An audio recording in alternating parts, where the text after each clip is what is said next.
সত্যিকার র্যাব সদস্য এটা ফিল করানোর জন্য তারা ওয়াকি টকি সেট ব্যবহার করতো এবং এই সরঞ্জামারিতে আপনারা দেখছেন পিস্তুল সদৃশ যেই বস্তুটা আছে এগুলো তারা ব্যবহার করতো এবং জনগণকে এবং তাদের ভিতরে যে যোগাযোগগুলো হতো ভিকটিমকে যখন চোখ বেঁধে নিজেরা যোগাযোগ করতো তাদের কমিউনিকেশনগুলো এমন ছিল যে তাদের বোঝানোর চেষ্টা করতো যে আমরা আসলে সত্যিকারের র্যাব সদস্য। গতকাল একটা ঘটনা হয়েছে,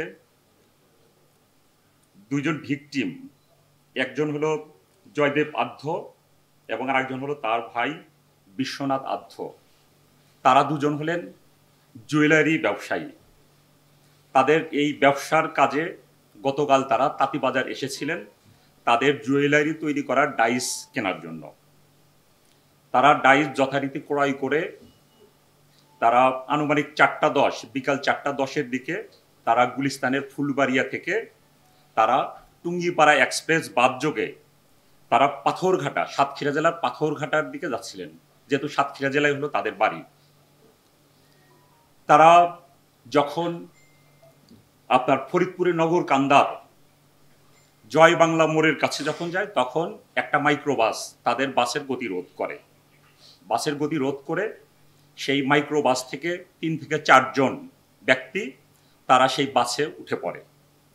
তাদের পরনে ছিল র্যাবের জ্যাকেট পরা, তাদের হাতে হাত করা ছিল, তারপর আপনার এইখানে দেখতে পাচ্ছেন ওয়াকি টকি ছিল, তাদের র্যাবের যে আইডি কার্ড প্রত্যেকের ছবি ছবি সম্বলিত সেই আইডি কার্ড ছিল, ক্যাপ ছিল, তারপরে র্যাবের যে জ্যাকেটগুলো দেখতে পাচ্ছেন জ্যাকেট পরা ছিল। এই অবস্থায় তারা সেই বাসে উঠে এই ভিকটিম দ্বয়কে টেনে হিস্ট্রে জোরপূর্বক সেই বাস থেকে নামিয়ে তাদের মাইক্রোবাসে উঠায়। মাইক্রোবাসে উঠানোর পরে কাপড় দিয়ে ভিকটিম দ্বয়ের চোখ বেঁধে ফেলে। চোখ বেঁধে তারপরে তাদের বডি সার্চ করে তাদের কাছে যা পেয়েছিল, কিছু টাকা পেয়েছিল, তারপরে তারা যেই মালামালগুলো ক্রয় করেছিল এগুলো পেয়েছিল, এগুলো তারা নিয়ে নেয় এবং তাদেরকে প্রহার করে। র্যাপিড অ্যাকশন ব্যাটালিয়ন যখন তথ্য প্রযুক্তির সহযোগিতায় এবং অন্যান্য সোর্সের মাধ্যমে আমরা যখন জানতে পারি, আমরা মূলত আসলে এই ঘটনার আগে থেকে জানতে পারি যে একটা ডাকাত চক্র ডাকাতির জন্য পথে আছে, তখনই কিন্তু আমাদের টিম তাদের সন্ধানে ধাওয়া করে। অবশেষে সেই ডাকাতি করাকালীন আমাদের 2টা টিম ছিল। আমাদের র্যাব হেডকোয়ার্টার, আমাদের এই ব্যাটালিয়ন হেডকোয়ার্টারের একটা টিম ছিল, আর শ্রীনগর আমাদের যে ক্যাম্প আছে সেই ক্যাম্পের একটা টিম ছিল। 2টা টিম তাদের ধাওয়া করে ডাকাতি করাকালে দ্যাট মিনস এই ভিকটিম দ্বয়কে নিয়ে যাওয়ার প্রচেষ্টা যখন করছিল জোরপূর্বক, তখন তাদের মাইক্রোবাস ফরিদপুরের নগর কান্দার জয় বাংলা মোড়ের কাছাকাছি কোনো একটা জায়গায় সেখানে তাদের বাসকে অবরোধ করে। তাদের মাইক্রোবাসটি অবরোধ করার পরে ওইখান থেকে 5 জন সদস্যকে, ভুয়া র্যাব সদস্যকে গ্রেপ্তার করতে সক্ষম হই। এখানে 5 জন সদস্যের ভিতরে আপনার একজন হলো মিন্টু গাজী। এই মিন্টু গাজী হলো চাঁদপুরের বাসিন্দা, তার বিরুদ্ধে অস্ত্র এবং ডাকাতির 3টি মামলা রয়েছে। আরেকজন সদস্য হলো সাইফুল ইসলাম, সে হলো গাইবান্ধার বাসিন্দা, তার বিরুদ্ধে ডাকাতি, চুরি ও দস্যুতার 3টি মামলা রয়েছে। এই সাইফুল যেটা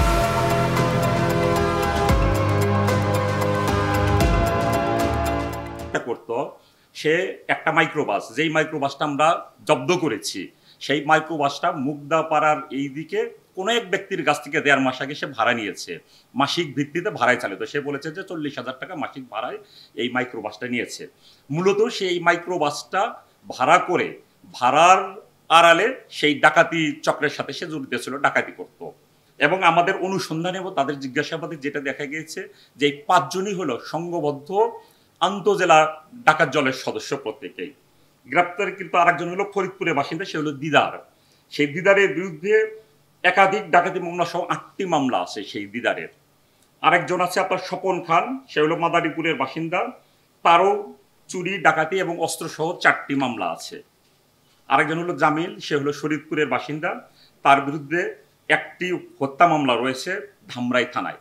অর্থাৎ এখানে আমাদের যারা গ্রেপ্তার হয়েছে প্রত্যেকেই হলো গুরুত্বপূর্ণ, হয় ডাকাতি, একাধিক ডাকাতি মামলা অথবা মার্ডার কেস অথবা দস্যুতার মামলায় প্রত্যেকেই অভিযুক্ত।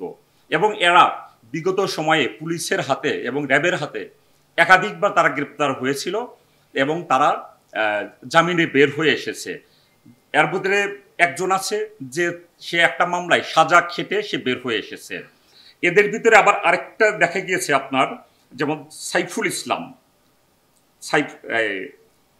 এখানে দুইটা সদস্য আছে, দুইজন সদস্য, এরা হলো জেলখানায় এদের সাথে পরিচয়। কেউ কেউ জেলখানায় পরিচয়, সেইভাবে সখ্যতা তৈরি হয়েছে এবং জেলখানার থেকেই তারা পরিকল্পনা করেছে যে ভবিষ্যতে তারা কিভাবে ডাকাতি করতে পারে। এই যে আমাদের যে অভিযান যখন পরিচালনা হলো, যখন আমরা ডাকাতদের মাইক্রোবাসটাকে আমরা অবরোধ করলাম, ওই সময় কি করে যে দুজন ডাকাত এই মাইক্রোবাসের জানালা দিয়ে আরেকজন দরজা খুলে পালানোর চেষ্টা করে। তারা পালাতে গিয়ে এর মধ্যে একজন ছিল সাইফুল, আরেকজন ছিল স্বপন।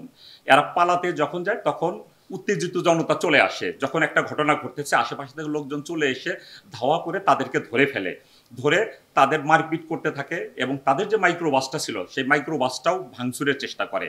এই উত্তেজিত জনতার হাত থেকে র্যাপিড অ্যাকশন ব্যাটালিয়নের আমাদের উপস্থিত যেই টিম ছিল এই ডাকাত দ্বয়কে মুক্ত করে জনতার রোষানল থেকে। আর পাশাপাশি যেটা যেই দুইজন ভিকটিম, এই দুইজন ভিকটিমকে এই ডাকাতদের যে মাইক্রোবাস ছিল সেই মাইক্রোবাস থেকে ভিকটিম দ্বয়কে উদ্ধার করতে সক্ষম হয়। এই যে এই ঘটনা, আপনারা জানেন যে ইতিপূর্বেও এই র্যাবের কোটি পরে র্যাব পরিচয়ে ডাকাতি করেছে বিভিন্ন বাসে, বিভিন্ন পরিবহনে।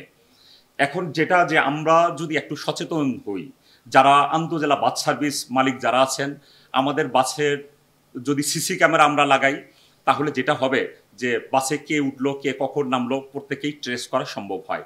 এতে কি হবে যে অপরাধীরা ভয়ে এই বাসের ভিতরে কোনো ডাকাতি ঘটাবে না।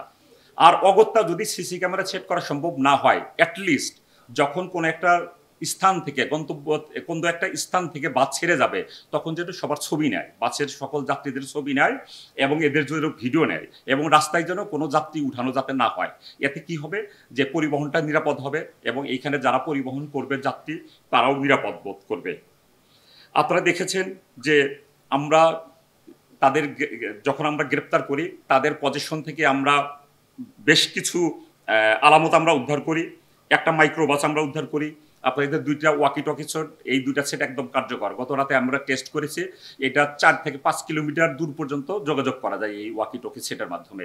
তারা যারা ডাকাত তারা এই ওয়াকি টকি সেটের মাধ্যমে নিজেদের মাধ্যমে যোগাযোগ করতো এটা, এবং ভয় দেখানোর জন্য, মানে তাদের সত্যিকার র্যাব সদস্য এটা ফিল করানোর জন্য তারা ওয়াকি টকি সেট ব্যবহার করতো এবং এই সরঞ্জামারিতে আপনারা দেখছেন পিস্তুল সদৃশ যেই বস্তুটা আছে এগুলো তারা ব্যবহার করতো এবং জনগণকে, এবং তাদের ভিতরে যে যোগাযোগগুলো হতো, ভিকটিমকে যখন চোখ বেঁধে নিজেরা যোগাযোগ করতো তাদের কমিউনিকেশনগুলো এমন ছিল যে তাদের বোঝানোর চেষ্টা করতো যে আমরা আসলে সত্যিকারের র্যাব সদস্য।